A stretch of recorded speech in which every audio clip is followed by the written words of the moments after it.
ထိုင်းနိုင်ငံတောင်ပိုင်းကပတ်တနီမှာညာလုံးပေါက်အကြမ်းဖက်တက်ခိုက်မှုတွေဖြစ်ပွားနေပါတယ်။ဘာတွေဖြစ်ခဲ့ရလဲ။ဘာကြောင့်သတိထားမလဲဆိုတဲ့အကြောင်းအလေးတွေကိုကျွန်တော်မိတ်ဆွေတို့တင်ဆက်ပေးမှာဖြစ်ပါတယ်။ဒီဖြစ်စဉ်ကထိုင်းနိုင်ငံတောင်ပိုင်းမှာအလုပ်လုပ်ကိုင်နေကြတဲ့ကျွန်တော်ရွှေပြောင်မြန်မာလူသမားတွေသတိထားမယ့်အခြေအနေတစ်ခုပါ။2026ခုနှစ်ဩဂုတ်လ22ရက်နေ့ညပိုင်းကပတ်တနီခရိုင်မှာရုတ်တရက်အကြမ်းဖက်သမားတွေရဲ့အစီအစဉ်တကျတိုက်ခိုက်မှုတွေကြောင့်ကုန်စုံဆိုင်တွေအစိုးရယုံတွေမီးလောင်ပြကြတဲ့အထိဆိုးရတဲ့အခြေအနေတစ်ခုဖြစ်ပွားခဲ့ပါတယ်။ဒီတိုက်ခိုက်မှုတွေကတနေရာထဲမှာဖြစ်ပွားခဲ့တာမဟုတ်ဘဲနဲ့အဖွဲ့တွေခွဲပြီးတော့အချိန်ကိုက်ဝင်ရောက်မှွေနှောက်ခဲ့တာပဲဖြစ်ပါတယ်။ဒီဖြစ်စဉ်ကိုအလွယ်ဆုံးမျက်လုံးနဲ့မြင်အောင်လို့ရှင်းပြမယ်ဆိုလို့ရှိရင်ပိုင်း3ပိုင်းနဲ့ရှင်းပြပေးပါမယ်ခင်ဗျ။ပထမတစ်ပိုင်းကတော့ကုန်စုံဆိုင်ကိုဝင်ရောက်စီးနင်းခြင်းအချိန်အပြင်8:45မိနစ်ဖြစ်ပါတယ်။အစပိုင်းမှာလူ10ယောက်လောက်ရှိတဲ့လက်နက်ကိုင်အဖွဲ့ကရဟရင်ကန်ထဲမှာရှိတဲ့ကုန်စုံဆိုင်ကိုဝင်ရောက်လာခဲ့ကြပါတယ်။သူတို့ကဆိုင်ထဲကလူတွေကိုတနက်နဲ့ပစ်ဖောက်ချိန်ချောက်ပြီးတော့ဒါမောင်းထုတ်ခဲ့ကြပါတယ်။အဲ့ဒီနောက်ပိုင်းမှာတော့ဆိုင်ထဲကပစ္စည်းတွေကိုလူရဲပြီးတော့ဒါဘုံထောင်သွားတဲ့အတွက်ဆိုင်ရမီးလောင်ပြတ်ကျသွားတဲ့အထိဖြစ်သွားခဲ့ရပါတယ်။ဒီဆိုင်ကိုဝင်ရောက်စီးနင်းနေတဲ့အချိန်မှာပဲလုံခြုံရေးတပ်ဖွဲ့တွေအာယုံလွဲမအောင်လို့အဲ့ဒီဆိုင်နဲ့3ကီလိုမီတာလောက်ဝေးတဲ့လမ်းမတစ်ခုပေါ်မှာနောက်ထပ်လူတစုကတာယာတွေကိုမီးရှို့ခဲ့ကြပါသေးတယ်။ဒုတိယပိုင်းကတော့အုပ်ချုပ်ရေးရုံးများစီကိုပြစ်မဲ့ပြောင်းသွားခြင်းပဲဖြစ်ပါတယ်။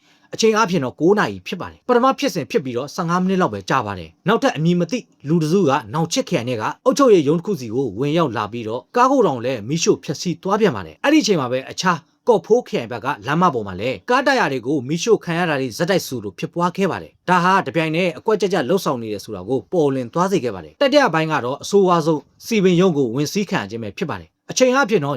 10:30မိနစ်မှာဖြစ်ပွားခဲ့တာဖြစ်ပါတယ်။ညနေလာတဲ့အချိန်မှာစိုင်ဘူခိုင်ဘက်မှာအဆိုးဝါးဆုံးဖြစ်စဉ်တစ်ခုထပ်မံဖြစ်ပွားခဲ့ပါတယ်။အမဲရောင်ဝစ်စုံတွေဝစ်စင်ထားပြီးတော့မျက်နှာဖုံးဆွတ်ထားတဲ့လက်နက်ကင်ဖွဲ့ကမြို့နယ်စီပင်ရေးရုံးကိုဝင်စီးခဲ့ပါတယ်။လုံခြုံရေးဝန်ထမ်း2ဦးကိုဖမ်းဆီးကြိုးတုပ်ပြီးတော့3ထပ်အဆောက်အုံကြီးတဲ့ကိုဘုံထောင်ပြီးတော့မိရှို့သွားခဲ့ပါတယ်။လက်ရှိနောက်ဆုံးအချိန်တွေကဘလို့ရှိနေလဲဆိုရင်တော့အခုဆိုလို့ရှိရင်လုံခြုံရေးအဖွဲ့တွေကအခင်းဖြစ်ပွားနေတဲ့နေရာတွေကိုပိတ်ဆို့ထားလိုက်ပါပြီ။မပေါက်ကွဲသေးတဲ့ဘုံတွေကျန်းနေနိုင်သေးတဲ့အတွက်ရှင်းလင်းရေးအဖွဲ့နဲ့စစ်ဆေးမှုတွေကိုတော့ပြင်းထန်လှုပ်ဆောင်နေသေးဖြစ်ပါတယ်။ပို့ဆိုးတာကအဲ့ဒီညမှာပဲပတ်တနီအပြင်အိမ်နီးချင်းခရိုင်တွေဖြစ်တဲ့ယာလာနာယာတီဝစ်တို့မှာပါအလားတူဖြစ်စဉ်တွေဖြစ်ပွားခဲ့တယ်လို့အာဏာပိုင်တွေကတည်ပြုထားပါတယ်ကျွန်တော်မြန်မာရွှေပြောင်းလူသမားတွေအနေနဲ့သတိထားမယ့်အကြောင်းအလေးတွေကတော့ပတ်တနီယာလာနဲ့နာယာတီဝစ်ခရိုင်တွေမှာလှုပ်ကန်တဲ့ကျွန်တော်ရွှေပြောင်းမြန်မာလူသမားတွေအနေနဲ့အခုရက်ပိုင်းတွင်ညဘက်အပြင်ထွက်တာတွေလုံးဝရှောင်ကျဉ်မှုအတွက်အထူးသတိပေးခြင်းပါတယ်အာဏာပိုင်တွေရဲ့စစ်ဆေးမှုမပြီးမချင်းလူစုလူဝေရှိတဲ့နေရာတွေအခင်းပြပွားနေရာတွေကိုမသွားဖို့အတွက်ရှောင်ကျဉ်မှုအတွက်သတိပေးလိုက်ပါတယ်အခုဆိုလို့ရှိရင်လည်းအခင်းပြပွားနေရာတွေမှာညဘက်ကိုပြင်မထွက်ဖို့အတွက်အစိုးရအာဏာပိုင်တွေကတရားဝင်ထုတ်ပြန်ထားတယ်လို့လည်းဆိုပါတယ်ဒါကြောင့်မို့မိတ်ဆွေတို့အနေနဲ့